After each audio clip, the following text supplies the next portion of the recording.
sobre las células, tenemos aquí una comparación bastante interesante. Hemos encontrado que un chip de ordenador tiene la misma definición técnica que una célula y funciona con una gran similitud. Podemos acceder a él a través de los canales que tienen, a través de la información digitada en el teclado, pasar por la membrana que hay en el chip y acceder a la información al núcleo, al centro del chip. Esto da una idea de cómo funciona estructuralmente una célula. Es, en líneas generales, una definición que nos permite entender más fácilmente de lo que estamos hablando. Los datos penetran en la célula o ordenador a través de los receptores de la membrana, que son el teclado I/O. Esta es la comparación que hemos encontrado y que realmente convierten la información del entorno en un lenguaje conductual de la biología. O sea, estamos realmente trabajando con una visión totalmente cuántica de lo que es una célula, cosa que hasta hace un tiempo éramos incapaces de vincular estos dos elementos, ¿no? Un chip con una célula. Quiere decir que yo la puedo reprogramar, que yo la puedo modificar, que yo puedo hacer con ella prácticamente lo que quiero. Un niño es sometido a una presión por parte del padre cuando empieza, esto no se hace, esto no se dice, y el niño empieza a registrar dos cosas: o bien se inhibe y registra una experiencia de sumisión, o se rebela y lo hace peor, lleva toda la contraria. Pero tanto una actitud como la otra deja una memoria, deja un registro, y el día de mañana va a estar o bien en sumisión o bien en rebeldía constante. Aunque parezca algo tan simple como que un padre le llame la atención a un niño, ¿no? Es tremendamente fuerte a nivel de memoria celular.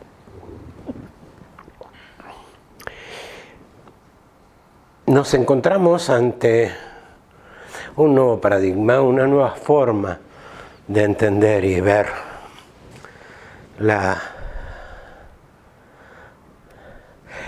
vida, cómo podemos acceder a sanarnos desde otra perspectiva.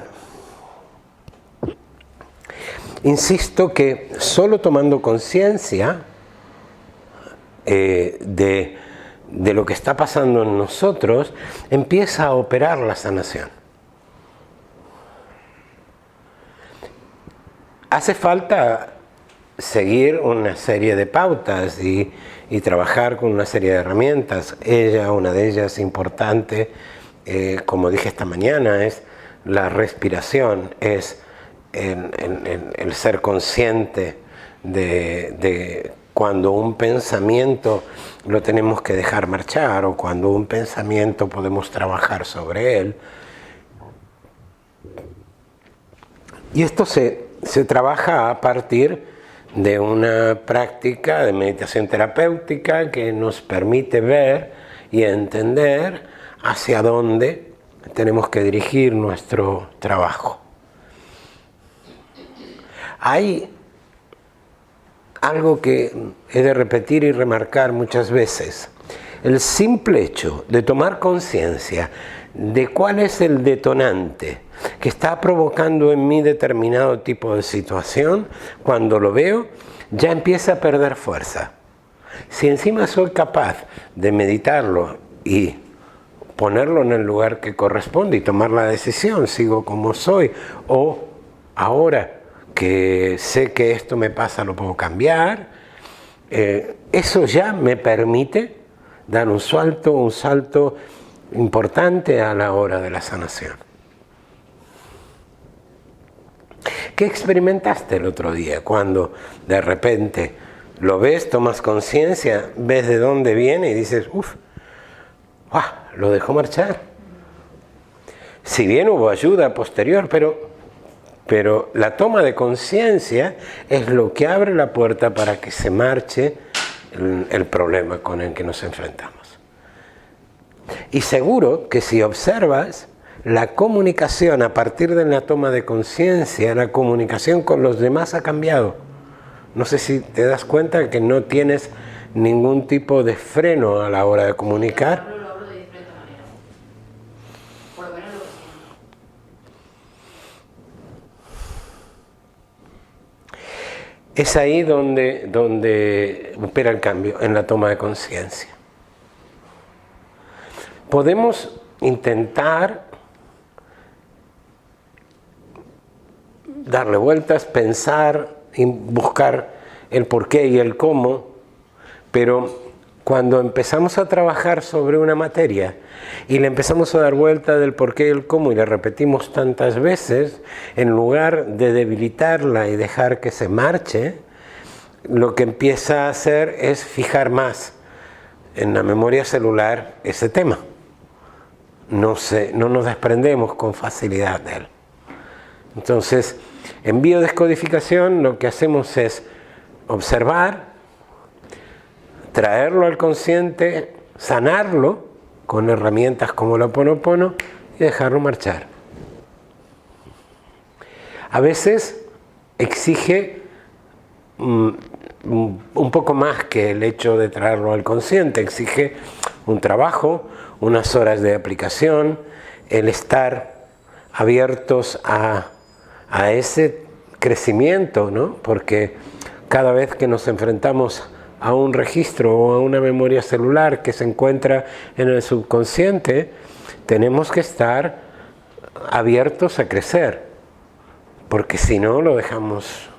Yo no estoy dispuesto, yo me quiero ir, yo no quiero ver. Esto me hace sentir mal. Y como me hace sentir mal, salgo corriendo. Mucha gente hace eso.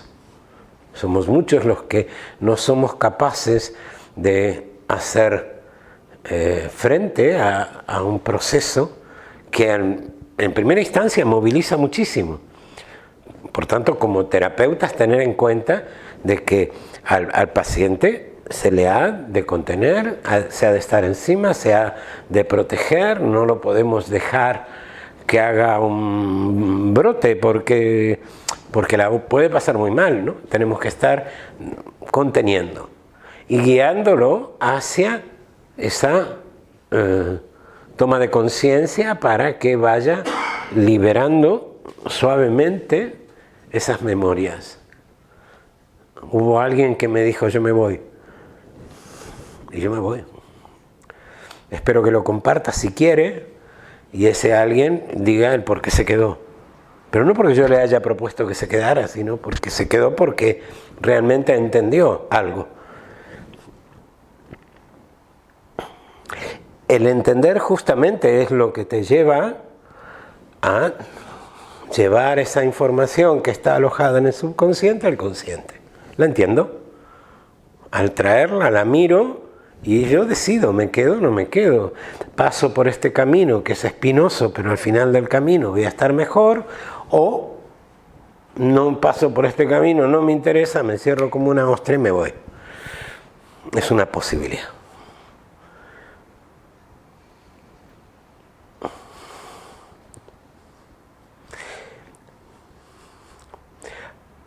Nosotros desde el poder que tiene nuestra mente, podemos, valga la redundancia, crear lo que nosotros queremos. Y desde esa capacidad de creación que tenemos, también somos capaces de modificar cualquier estado físico, del tipo que fuera. Bruce Lipton, vuelvo a parte del libro, explica que el pensamiento cura más que los medicamentos. Ya lo vimos en el módulo anterior. Cuando tomamos un placebo, eso produce un efecto y a veces nos cura. Si creemos en que esa es la curación, va a funcionar y va a curar.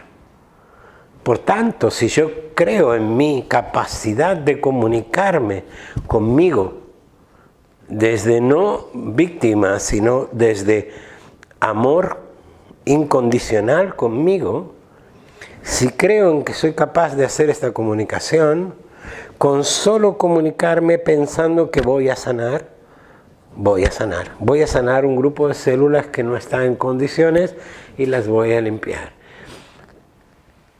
No hablo de que tengo una enfermedad. No me dirijo a mis células que tengo una enfermedad porque estoy fijando el registro. Me dirijo a mis células como que allí hay un síntoma y miro el síntoma y ahora lo voy a dejar marchar. Sale de la noche a la mañana, se marcha de la noche a la mañana, no es tan rápido, depende de lo grabado que esté en nuestra memoria.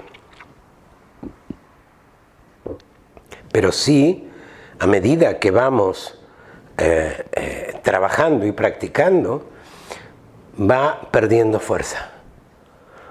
El dolor físico cada vez es menor.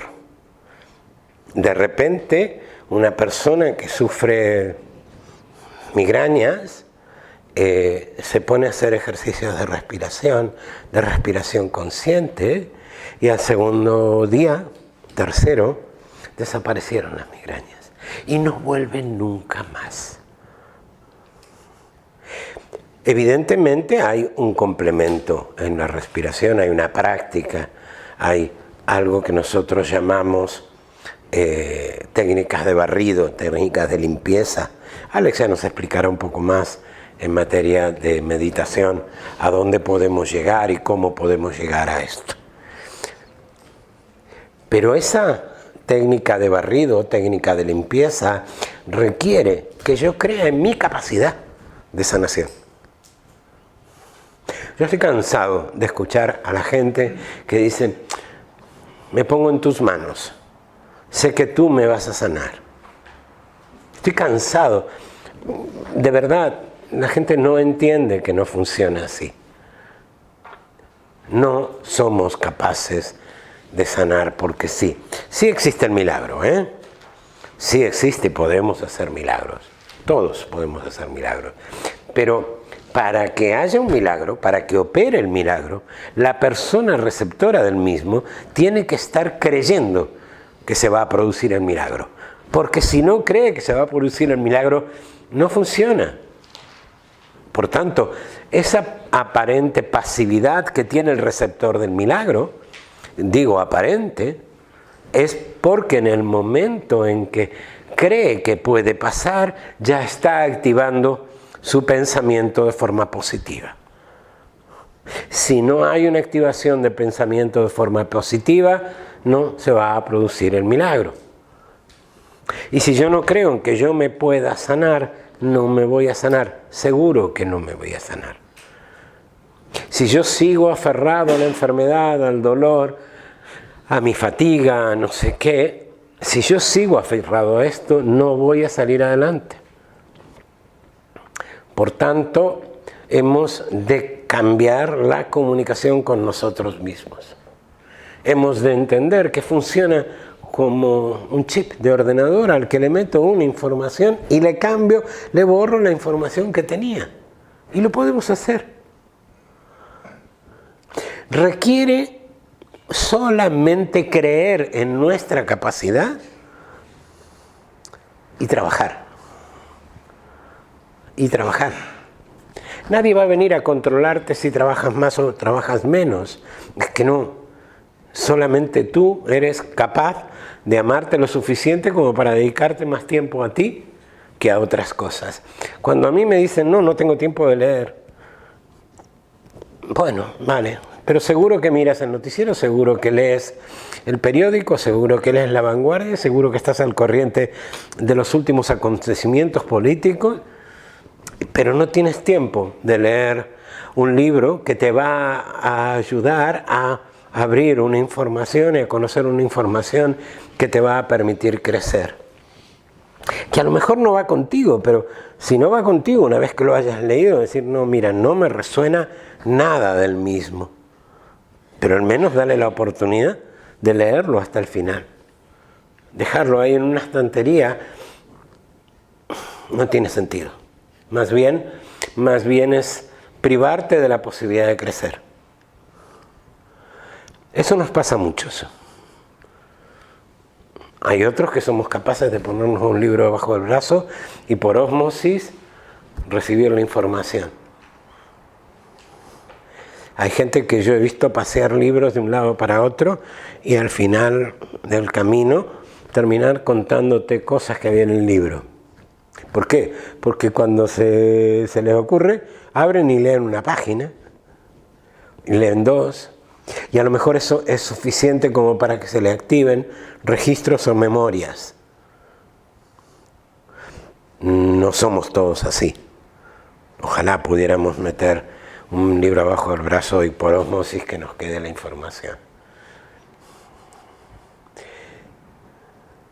Mi misión es repartir, distribuir información, dar a conocer esta información y darla a conocer desde la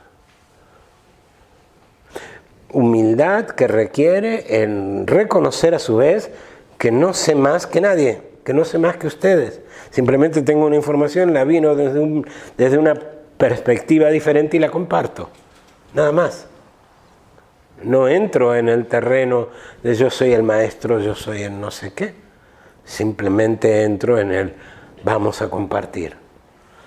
Aquí hay un trabajo de Alex. Y vamos a hacer un salto cuántico, nunca mejor dicho, mira. Entramos en lo cuántico y en la parte holística. El flujo de información, cómo se mueve en nuestro cuerpo, tiene más o menos esta forma. Todo interacciona, todas las células de nuestro cuerpo interaccionan. Resulta ser que viene una mujer a la consulta y me duele la espalda, no me puedo mover. Y de repente tú la tumbas en la camilla y te pones a trabajar en los pies. La mujer no entiende nada. No puedes tocar la espalda. Esto lo sabe gente que no puedes tocar la espalda en ese momento. Tocas otro punto que a su vez es reflejo de... Está todo interaccionado. Voy a trabajar en Reiki y yo sé que le hago una sesión que parta de la rodilla, a pesar de que no es el punto de partida, pero aquí hay un dolor y yo estoy sanando alguna de las cosas que hay en su memoria celular, en su cerebro. Y esto pasa. Esa interacción es la que tenemos que tener en cuenta cuando vemos al ser humano. Veamos al ser humano así.